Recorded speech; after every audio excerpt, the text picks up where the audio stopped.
Oke, selamat malam. Assalamualaikum warahmatullahi wabarakatuh. Ya, Waalaikumsalam warahmatullahi. para Ainers, malam hari ini kita kembali berjumpa dalam obrolan santai, obrolan eh, apa yang menarik, yang lagi viral, yang lagi banyak dibahas oleh para netizen dan yang lagi booming. Nah, pada malam hari ini saya kembali tetap ditemani oleh para sahabat-sahabat saya. Ya, ini ada Om Johan, ya, masih setia menemani. Terus di sebelah kanan saya ini ada Om Danu.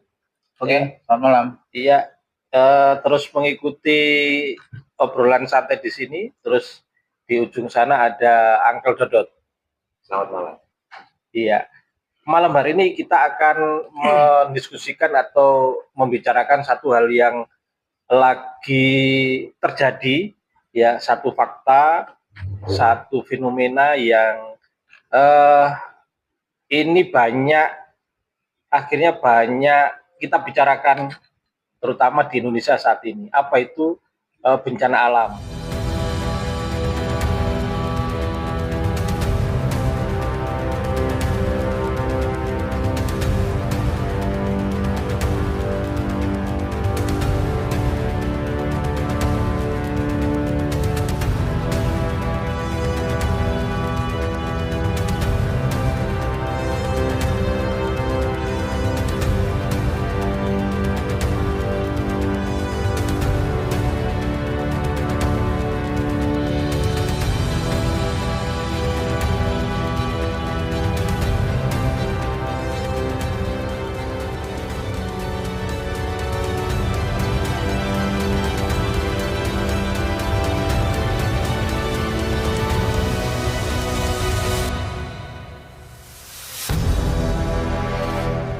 Ya, nah, kenapa bencana alam itu terjadi?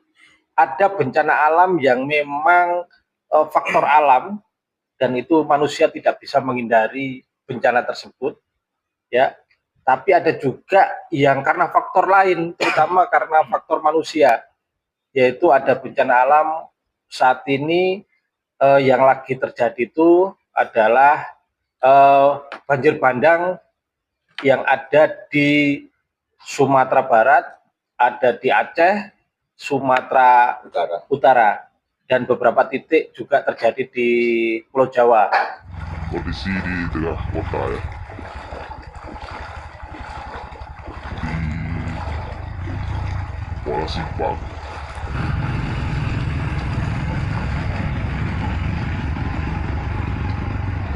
Orang pada kelaparan semua, habis semua jarah. Apa yang ada air mungkin bisa dimakan.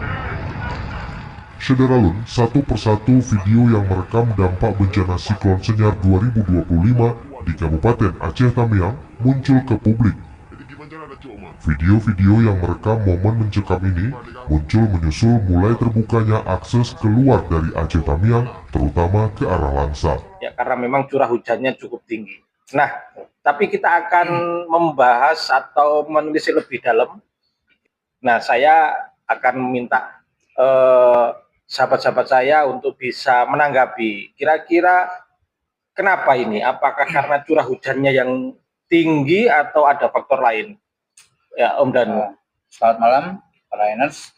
Jadi kalau kita menanggapi tentang bencana alam tadi, yang kita bahas adalah yang paling utama adalah bagaimana semesta membentuk dan terbentuknya struktur alam ini. Mulai dari hutan gunungnya, pantai, kemudian berbagai sistem semesta ekologis yang lainnya. Maka kalau kita bilang akhir-akhir ini banyak bencana dan sebagainya, memang benar ada bencana yang murni dari alam, yang dimana tata letak dari suatu wilayah itu memang kerap sekali atau berpotensi sekali untuk bencana tersebut. Tapi dewasa ini, ketika bumi sudah semakin tua, itu kita mendapati bencana alam ini sebenarnya kalau kita melihat lebih jauh, ini tidak lepas dari bagaimana perilaku kita memperlakukan alam. Nah, jadi ya banyak ya contohnya ya. Sementara ini seperti yang kita pahami sekarang ini banyak banjir, kemudian tanah longsor dan sebagainya, bahkan banjir rob di tepian pinggir pantai itu tidak lepas dari apa yang manusia lakukan kepada mereka. Jadi seperti kita lakukan tentang bagaimana yang dalam tanda kutip istilah deforestasi, ya kan? Itu jadi bisa dibayangkan bagaimana alam ini sudah terbentuk berpuluh-puluh tahun, kemudian mereka membuat sebuah rumah buat manusia. Kita sendiri yang memperlakukan alam yang, ya mohon maaf, tidak semestinya. Mungkin nanti teman-teman juga banyak sekali yang akan memaparkan contoh-contohnya, mulai dari Uncle Dodot, mungkin dari Mas Johan. Mas Johan ini juga kebetulan sama seperti kita semua, kebetulan masa muda seperti saya, ya suka sekali hutan gunung. Biar Mas Johan aja nanti yang cerita. Ya. Silakan, Mas Johan. Iya. Nah, saya melihat beberapa bencana alam yang terjadi, terutama yang terjadi di Sumatera ini. Ya, apalagi ada fakta bahwa gelondongan-gelondongan kayu, ya, bekas penebangan liar, pembalakan hutan. Ini gimana ini, Mas Om Johan ini? Menurut Om Johan gimana? Sebetulnya kalau kejadian di Sumatera ini bukan kejadian ini kan lebih ke arah sistem pemerintahan yang salah gitu. Pemerintahan yang salah gitu. Dari dulu itu kita selalu ditekankan, dikampanyekan untuk penanaman, penghijauan dan lain sebagainya supaya tidak terjadi begitu. Tapi action itu sebetulnya sudah kita kerjakan dengan adanya penanaman. Saya juga pernah ikut mahasiswa pencinta alam, lalu Green Generation Indonesia, saya pernah ikut itu juga. Mereka lebih banyak kegiatannya ya memang menanam. Iya. Nah, tapi dosa besar yang sebetulnya kita tidak pernah sadari itu adalah sistem pemerintah sendiri yang merusak alam ini dengan alasan untuk produktivitas, untuk ini. Kayak di Sumatera itu pohon ditebang semua untuk diganti kelapa sawit. Mereka hanya melihat keuntungan dari menanam kelapa sawit. Tapi efek-efek dari itu tidak dipikirkan. Bahwa kelapa sawit, tapi akarnya yang merambat. Jadi memang menanam pohon itu, kita dari dulu memang sudah kita diajari pelatihan bahwa tanaman ini jaraknya sekian, tanaman ini jaraknya sekian. Itu kita sudah ditentukan. Karena apa? Mereka sudah menghitung akarnya. Sehingga setelah setengah tahun akarnya bertautan dengan yang satunya, pegangan. Walaupun itu umur 1 tahun, dia cukup untuk menanggulangi banjir. Reboisasi itu berhasil karena menahan erosi ya. Menahan erosi. Jadi tidak semua asal nanam gini. Lalu sistem nanamnya bagaimana? Tidak hanya asal nanam, enggak. Tapi kita lihat juga pohonnya. Akarnya bagaimana? Nah, itu. Nah, seperti yang di Sumatera kemarin itu ditanam pohon sawit. Yang satu sama yang lainnya akarnya itu tidak merangkai begini, tidak pegangan sama yang lainnya gitu. Sehingga tidak mengikat tanah tadi. Nah, sehingga apabila ada hujan yang tinggi tetap tergerus. Berarti unsur kebijakan pemerintah di situ sangat menentukan. Sangat menentukan sekali. Makanya mereka tidak punya tidak punya sistem bagaimana tanaman yang produktif tapi bisa menyelamatkan lingkungan, bisa menyimpan air yang banyak. Mereka itu tidak punya. Tidak punya. Aneh juga ya. Makanya itu satu karena pertimbangan sehat ya itu tadi produksi keuntungan. Berarti Departemen Kementerian Kehutanan tidak berjalan semestinya ya. Nah, Kan harusnya Kementerian Kehutanan itu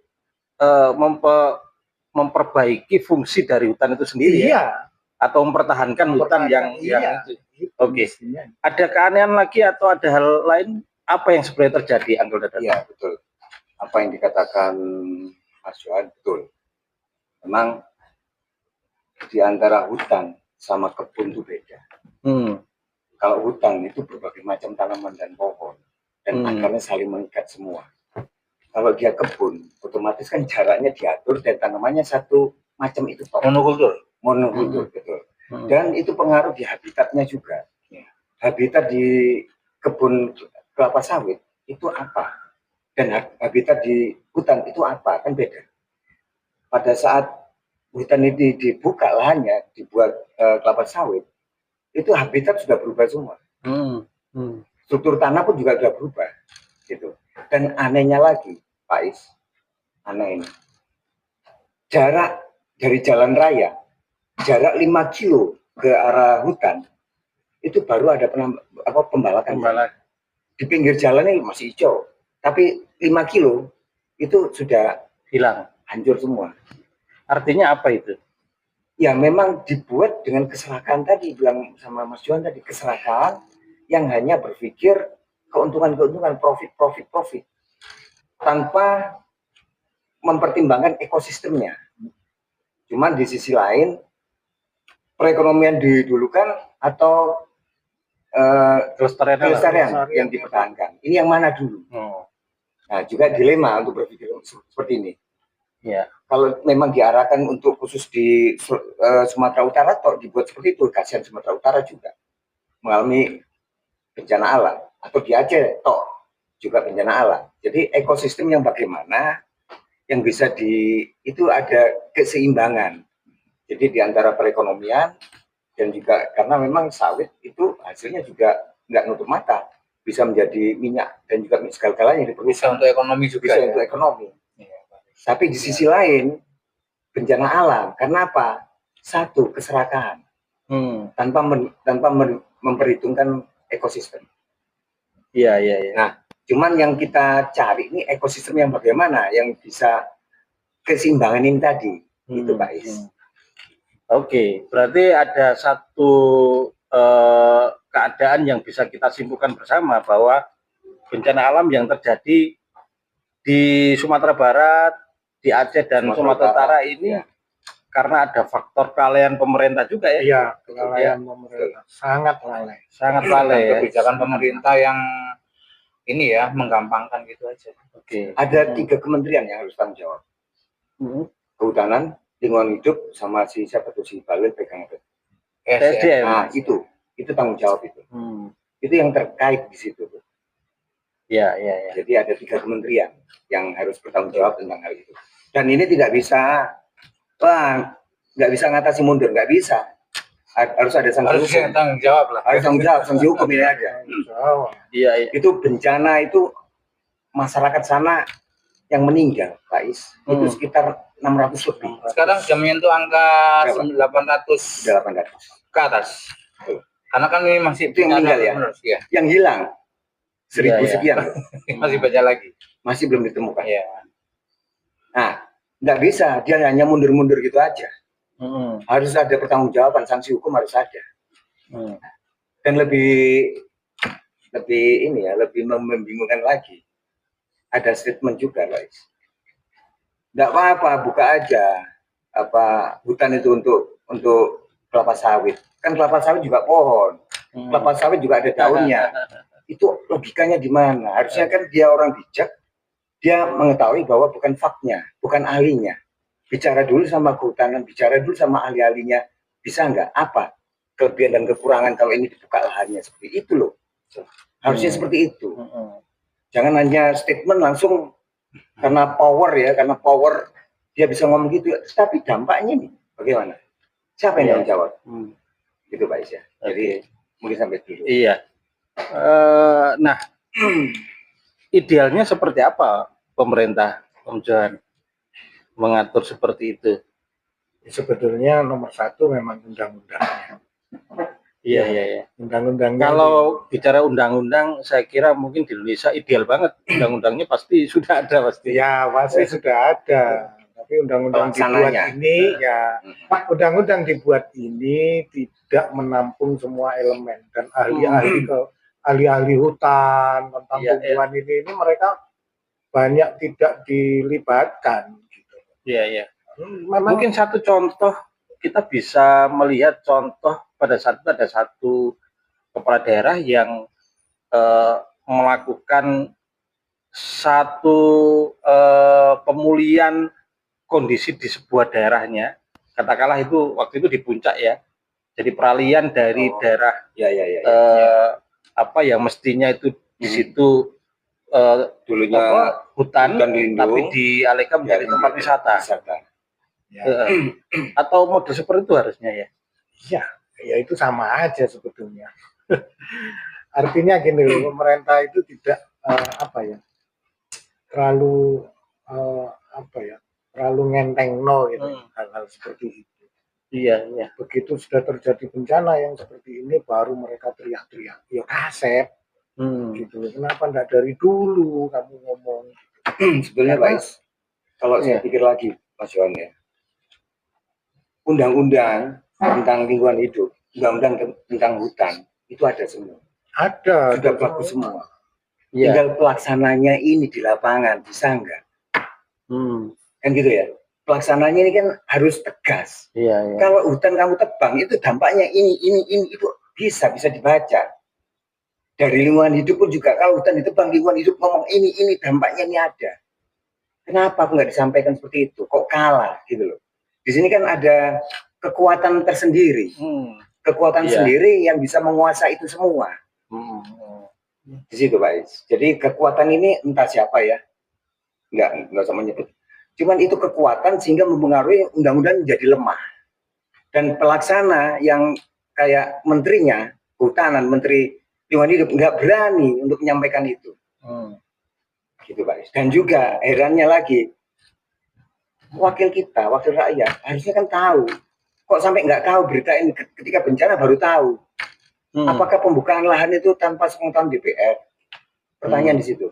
Berarti kalau pertanyaannya tidak tahu atau memang pura-pura tidak tahu? Itu dia.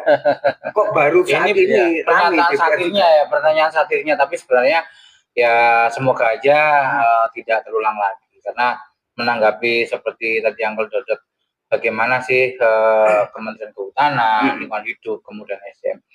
Ya, jadi kalau saya langsung melihat ke arah luar negeri ya, itu ternyata mereka itu memasang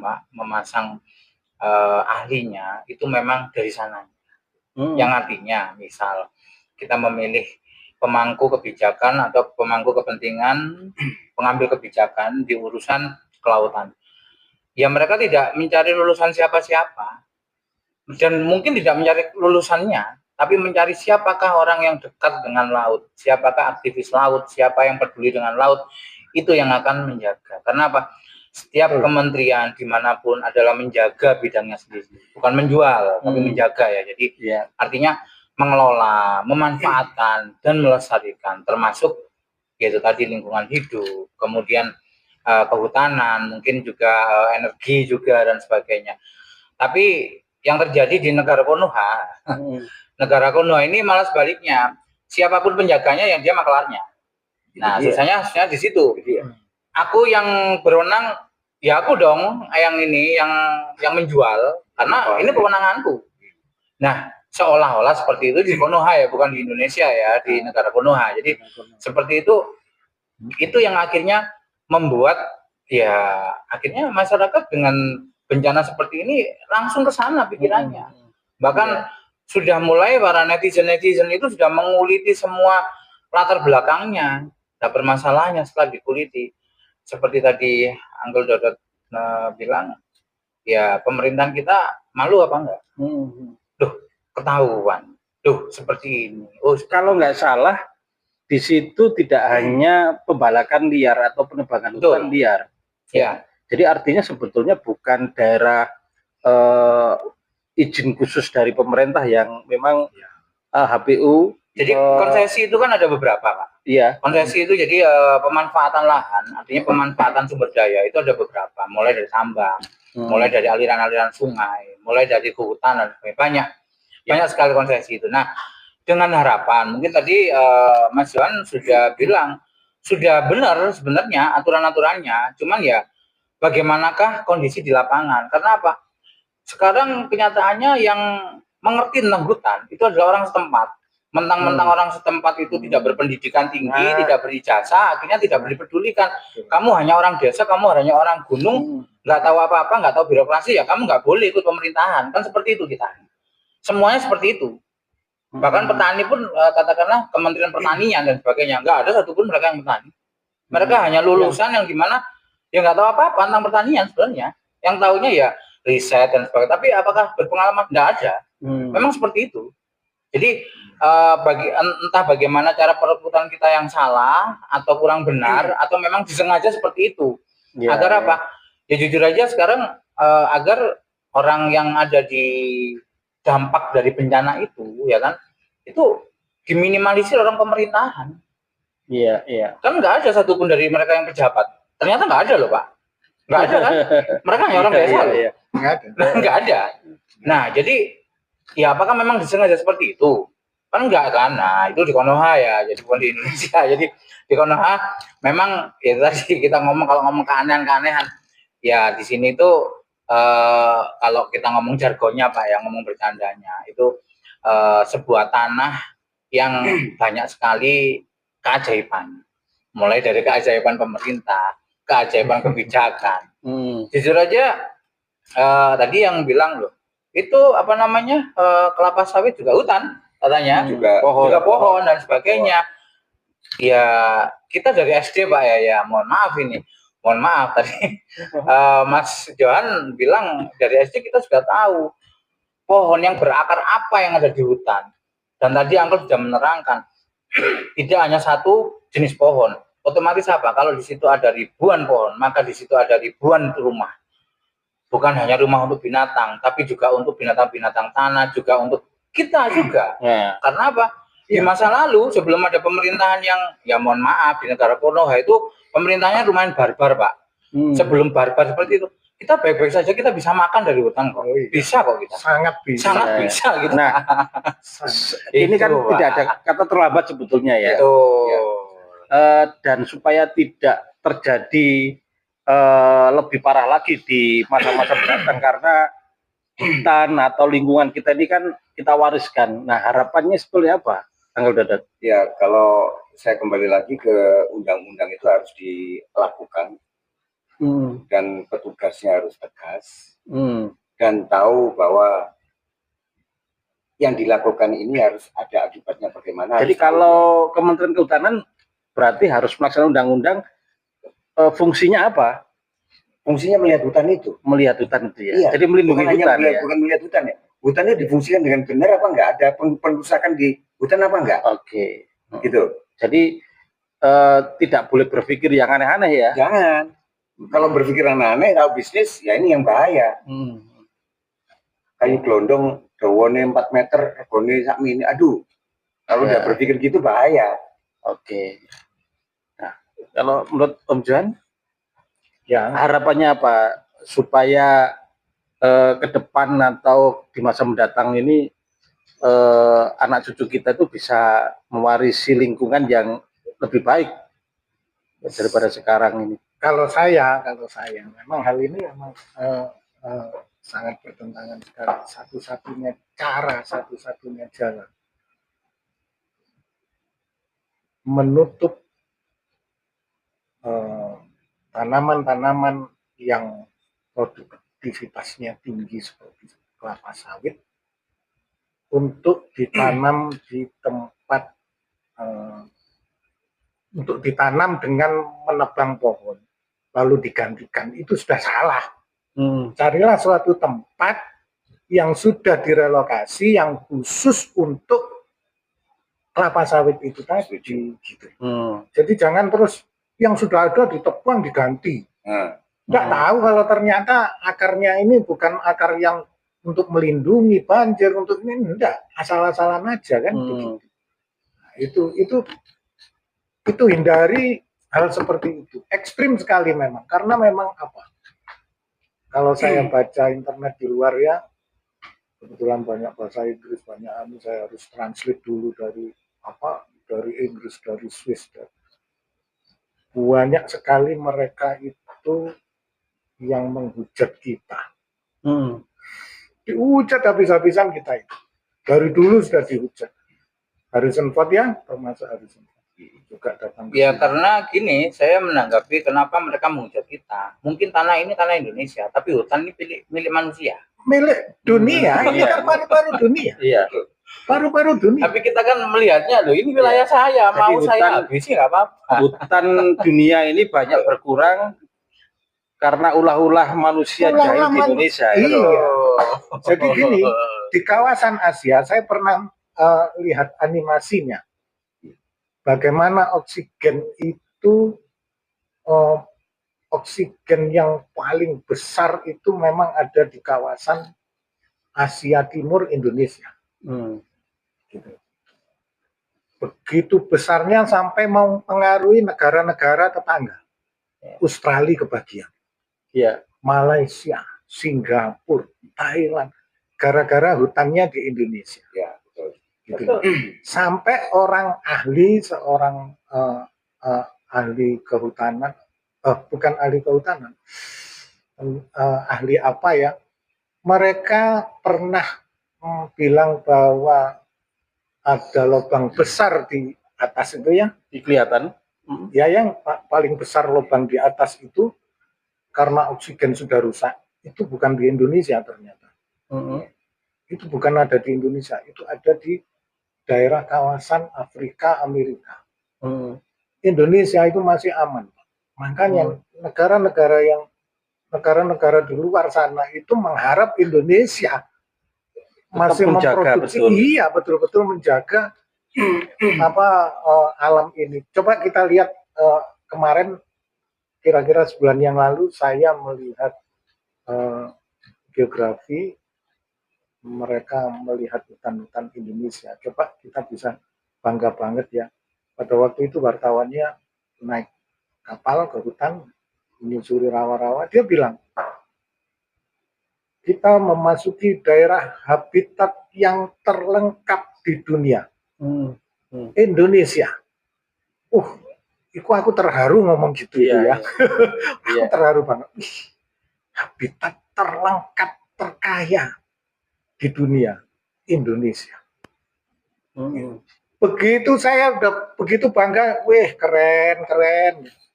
Ternyata kejadian yang di Sumatera. Waduh, ya Allah, ya apa ini gitu loh. Jadi, susah saya. Susah sekali dan jengkelnya luar biasa gitu loh. Masa saya buka kembali kemarin YouTube itu masalah gunung itu ya. Masalah lingkungan kebersihan gunung itu ya. Kita kena apa sih dulu itu, sekarang sampah-sampah kita dihitung sekarang ya, uang harus dihitung. Itu gara-garanya kan pendaki Prancis. Dia pendaki Prancis yang naik ke gunung-gunung di Indonesia karena memang paling indah di sini itu. Tapi dikotori oleh sampah-sampah, ulah-ulah orang tidak bertanggung jawab ya. Tidak, kamu naik gunung di Indonesia walaupun hutannya lebat gini, kamu tidak akan tersesat. Iya. Dia bilang tidak akan tersesat. Apa? Cari sampah bungkusan. Ikuti saja. Ikuti aja sampah-sampah. Kamu tidak akan tersesat. Nah, sampai seperti itu. Oke. Om Danu. Ya. Sumatera sudah hancur ya, hutan-hutan banyak dihancurkan oleh entah itu pembalakan sengaja maupun tidak sengaja. Terus di Kalimantan pertambangan juga gila-gilaan ya, dan itu juga otomatis merusak banyak hutan. Papua juga begitu ya. Di sana di mana apa itu? Terus Raja 4 itu. Iya, terus di Jawa beberapa titik ya, katakanlah kalau Bandung kemarin disampaikan Bandung Utara hancur, Bandung Selatan hancur, Jawa Barat bagian selatan juga, sisi selatan hancur ya, di Jawa Timur juga ada beberapa tempat yang sangat rawan gitu ya. Jadi artinya alam ini sudah banyak kerusakan. Nah, harapannya atau bagaimana menurut Om Danu supaya ini tidak berlanjut? Kalau saya ditanyakan harapan saya kepada generasi-generasi penerus, mungkin sekarang masih ada di generasi Z ya, itu pedulilah terhadap lingkungan. Artinya dari yang terkecil saja, untuk membuang sampah yang pada tempatnya, tidak menyebabkan tersumbat, dan menghemat-hematkan bahan bakar, tidak memakai bahan produk yang tidak bisa didaur ulang. Jadi pedulilah lingkungan dari awal sedini mungkin. Karena apa? Hanya itu modal untuk melestarikan. Karena apa? Tadi seperti Mas Johan, pohon yang besar diganti kelapa sawit, kita terus nanam kembali pohon itu masih kecil Pak ya, biasanya nanti reboisasi, penanaman kembali ya. Itu kita menunggu puluhan, bukan hanya puluhan tahun, ratusan tahun untuk menyamai volume yang sama. Kita nggak bisa menebang pohon di sini, akhirnya menanam kembali di sana, nggak mungkin seperti itu. Yang artinya adalah lebih baik melestarikan, lebih baik menjaga, karena apa? Kalau kita menjaga alam semesta akan menjaga kita. Kita tidak akan kehabisan makanan. Para Ainers, obrolan kita ini sayang sekali kita tidak punya waktu cukup banyak, tapi cukup menarik apa yang sudah kita obrolkan, bahwa satu hal yang pasti alam ini kita wariskan pada generasi anak cucu kita. Kita menginginkan bahwa anak cucu kita juga merasakan hal yang baik dari apa yang terjadi saat ini, sehingga mereka tidak sengsara karena ulah-ulah kita saat ini juga. Dan bagi mereka yang merusak, hentikan saat ini juga. Kita lestarikan alam kita, kita kembali bangun alam kita, supaya generasi penerus kita, anak cucu kita menerima kebaikan alam itu sendiri. Saksikan terus channel kami, Alam Indonesia Official.